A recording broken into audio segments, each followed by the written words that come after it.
हम सब online shopping करते हैं और बहुतों को ये तरीका शॉपिंग का काफी ज्यादा पसंद है। पर हद तो तब हो गई जब एक महिला बिना सोचे ऑनलाइन शॉपिंग करती रही और इतने सारे पार्सल्स आ गए कि पार्सल रखने की उसके पास जगह ही नहीं बची और उसे दूसरा फ्लैट लेना पड़ा इसके लिए। जहां पार्सल आने पर हम सब खुश होते हैं कि आखिर इस औरत के लिए ये जी का जंजाल कैसे बन गया। पूरी कहानी बहुत दिलचस्प है, आपको बताएंगे। नमस्कार, मैं हूँ रुचितवी। चीन में एक बुजुर्ग महिला ने इतनी ज्यादा ऑनलाइन शॉपिंग कर ली कि उसके पास पैकेट्स रखने के लिए, वो पार्सल्स को रखने के लिए जगह नहीं बची। बड़ा सा फ्लैट किराए पर लेना पड़ा। बुजुर्ग महिला ने इतनी सारी चीजें ऑनलाइन खरीद ली कि उसके घर में छत तक सामान के पैकेट जो है वो भर गए और उनके घर में सोने के लिए भी जगह तक नहीं बची। साउथ चाइना मॉर्निंग पोस्ट की रिपोर्ट के अनुसार शंघाई की रहने वाली 67 साल की महिला ने ऑनलाइन शॉपिंग पर 2,80,000 अमेरिकी डॉलर यानी कि करीब 2.5 करोड़ रुपए खर्च कर दिए। और इसके बाद जब उसके घर पर पार्सल्स आने शुरू हुए तब लेकिन उनका पूरा घर डिब्बों से भर गया। इसके बाद भी पार्सल आने का सिलसिला जो है वो रुका नहीं। तब महिला को किराए पर अलग से एक फ्लैट लेना पड़ा और इसमें सिर्फ ऑनलाइन शॉपिंग से मंगाए गए पार्सल्स रखे गए। वांग नाम की इस महिला के व्यवहार ने चीनी सोशल मीडिया पर वरिष्ठ नागरिकों की मानसिक स्वास्थ्य के बारे में एक बहस को भी छेड़ दिया है। वांग जो है वो शंघाई के जियाडिंग जिले में एक फ्लैट में अकेले रहती है।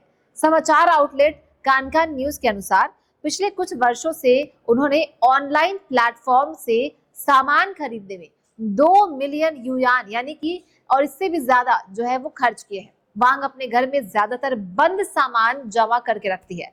इससे घर में अव्यवस्थित माहौल बना रहता है। उसके पड़ोसियों ने बुरी गंध की शिकायत भी की है इसे लेकर और अक्सर वांग के फ्लैट के आसपास मक्खियां और तिलचट्टों को देखा गया है। वांग का कहना है कि उन्हें ऑनलाइन शॉपिंग की लत है और इस तरह से वो पैसे खर्च करती है और पैसे खर्च करना उन्हें उत्साहित करता है। वो ये भी कहती हैं कि उसे अपना पैसा बर्बाद करना पड़ता है ताकि उसके जो रिश्तेदार है, दोस्त है, उससे पैसे उधार लेने ना आ जाए। वांग ने कहा कि सालों पहले मैंने शहर के निचले इलाकों में अपना फ्लैट बेचकर उपनगरीय जियाडिंग जिले में ये घर जो है वो खरीदा था। उन्होंने कहा कि दूसरे लोगों के लिए ये कहना आसान है कि मेरी जेब में बहुत पैसे बचे हैं। दूसरे लोग मुझसे पैसे उधार ना मांगे, इसीलिए मैं ऑनलाइन शॉपिंग कर लेती हूँ। और जब वे मेरे घर में सामान का ढेर देखेंगे तो उन्हें लगेगा कि मुझसे पैसे उधार मांगना सही नहीं है। तो ये उनका लॉजिक है। वांग ने बताया कि ये आमतौर पर लाइव स्ट्रीमिंग सेशन के जरिए खरीदारी करती हैं। वो ज्यादातर कॉस्मेटिक्स, हेल्थ सप्लीमेंट्स और सोने के गहने खरीदती है और उसके कमरे की छत तक सामान का ढेर जो है वो लगा हुआ है और वो ये मानती है कि उसे सोने के लिए जगह नहीं मिल रही है। उसके पास एक भूमिगत गैराज भी है जो उसकी खरीदी हुई चीजों से भरा पड़ा है। गैराज भी भरा पड़ा है। वांग ने बताया कि अतिरिक्त सामान रखने के लिए उन्होंने कुछ महीने पहले एक फ्लैट को किराए पर लिया था। आवासीय समिति के एक अधिकारी के अनुसार वांग की बेटी जो है वो विदेश में रहती है जबकि उसके रिश्तेदार कभी कभार ही उससे मिलने आते हैं। अनाम अधिकारी ने कहा है कि उन्होंने वांग के रिश्तेदारों से उम्मीद में संपर्क किया था कि वे उसे अपना व्यवहार बदलने के लिए मना लेंगे, लेकिन कोई फायदा नहीं हुआ। और पिछले वर्ष मई में आवासीय समिति ने वांग की अनुमति प्राप्त करने के बाद घर के बाहर बिखरे डब्बों को लेकर सफाई अभियान चलाया था।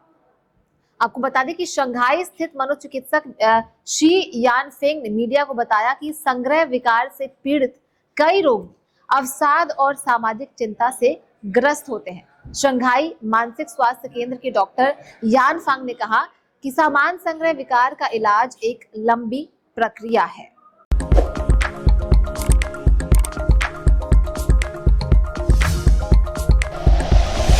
Like and share videos, subscribe करें हमारा चैनल और प्रेस करें बेल आइकॉन।